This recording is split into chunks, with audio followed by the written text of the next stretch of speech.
ডুমুরগুলো আমি ভালো করে ধুয়ে সিদ্ধ বসিয়ে দিয়েছি।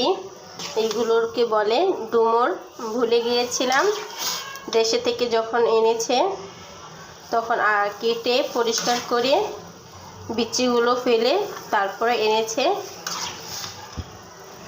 আমার শাশুড়ি আম্মা। দেশে থেকে আমার জন্য ডুমুর এনেছে।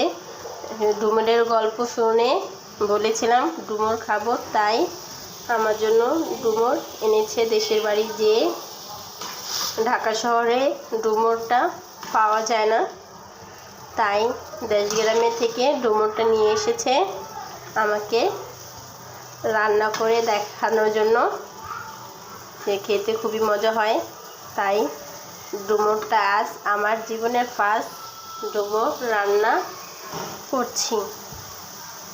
বন্ধুরা সবাই দেখতে থাকো কিভাবে ডুমুর রান্না করলাম। আমরা যারা ছোট থেকে ঢাকা শহরে বড় হয়েছি তারা কখনো ডুমুর কাকে বলে চিনি না, এবং ডুমুর দিয়ে কী খায় সেটাও জানি না। অবশ্য তো আমার চাচিরা, মা চাচিরা, আমার শাশুড়ি আম্মারা তারা জানে ডুমুর দিয়ে কীভাবে রান্না করে, ডুমুর খেলে কী উপকারী হয় তারা জানে। এই তো আমি ডুমুরটা গরম পানি দিয়ে সিদ্ধ করে ভালো করে ধুয়ে নিয়েছি যেন ডুমুরের কষটা চলে যায়। এখন আমি সিদ্ধ করে রেখে নামিয়ে নিয়েছি। এই তো আমার ডুমুর। এই যে আমি ডুমুর দিয়ে খেসারি ডাল রান্না করব ডুমুর জন্য। এই যে ডালটা এখন ভিজিয়ে রেখেছি। ডুমুরের জন্য ডাল সিদ্ধ করে নিচ্ছি।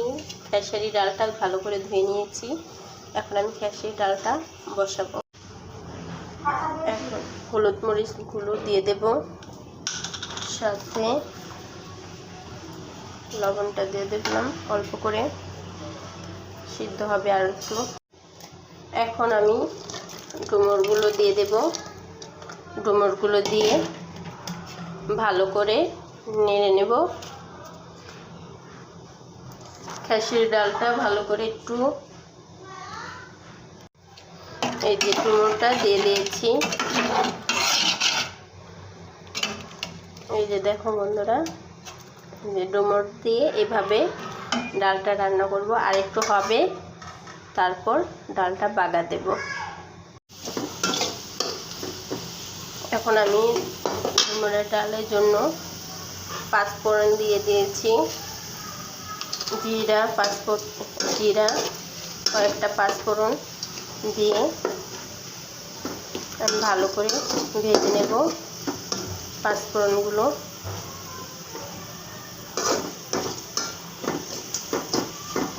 পাঁচফোড়নটা ভেজে আমি এখন একটু ধনেপাতা দিয়ে দিয়েছি। বিলাতি ধনেপাতা আমাদের গাছে থেকে এনে। আচ্ছা, ডালটা হয়ে গেছে, নামিয়ে নেব। মাশাআল্লাহ খুব সুন্দর একটা কালার এসেছে। তোমরা চাইলে এভাবে ডুমুর দিয়ে ডাল রান্না করে খেতে পারো। আমি খেসারি ডাল দিয়ে ডুমুর রান্না করেছি বন্ধুরা, খুবই মজাদার একটা খাবার। চাইলে এভাবে রান্না করে খেতে পারো। যদি আমার ভিডিওটা ভালো লেগে থাকে অবশ্যই লাইক, কমেন্ট, শেয়ার, সাবস্ক্রাইব করে রাখবে বন্ধুরা। নতুন নতুন টিপস যেন নিয়ে হাজির হতে পারি আরও। ভালো থাকবে। খোদা হাফেজ বন্ধুরা। থাল বাসনটি ধুয়ে নেব। থাল বাসনটি এই তো দুপুরেরটা ধুয়েছি বিকেলে নাস্তা খেয়ে। এখন আবার অনেকগুলো হয়েছে। টুকিটাকি ধুতেই হয়। টুকিটাকি ধুয়ে রাত্রের জন্য এসে পড়ব রান্নার জন্য, রাত্রের রান্নার জন্য। টুকিটাকি এখন রান্না বান্না করব। থাল বাসন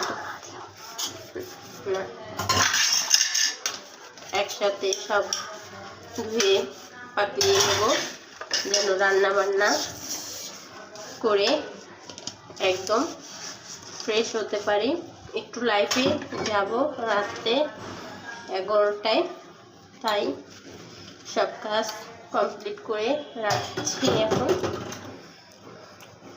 কি আর করার, কাজ কাম তো সব কমপ্লিট করতেই হয়।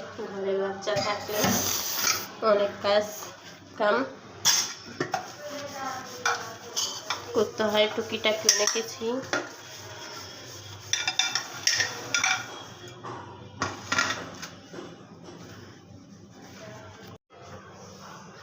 দিন হয়ে গেছে ছোট, তাই ঘর দুয়ার পরিষ্কার করা সামনে ওঠে না। যতটুকু পারি সেই পরিমাণ করি,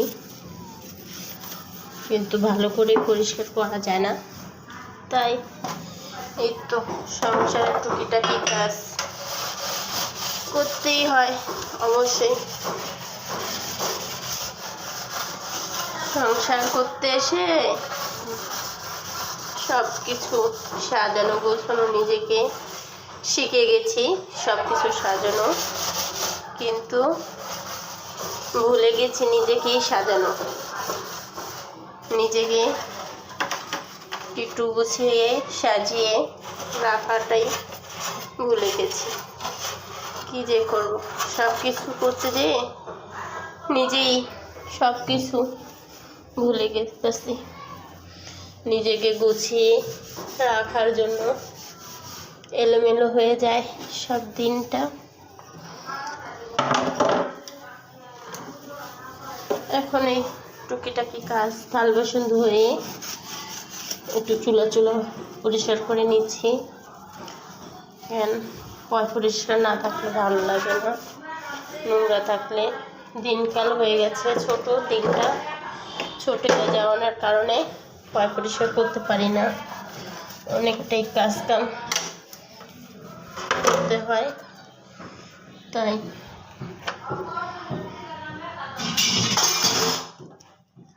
সরি, হাতে থেকে পড়ে গেছে। তো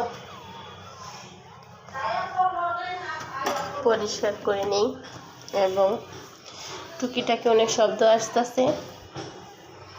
কি আর করব, মধ্যবিত্ত মানুষের ঘরে যাওয়া হয়, অবশ্যই পাশে টুকিটাকি শব্দ আসে পাশের রুমে থেকে।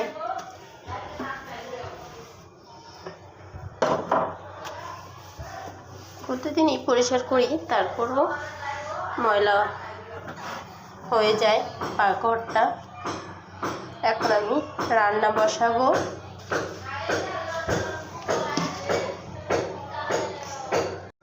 এই তো এখন আমি সব কিছু গুছিয়ে নিয়েছি, পরিষ্কার করে নিয়েছি।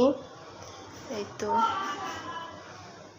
আমার ঘরে গোছানো জিনিসপত্র।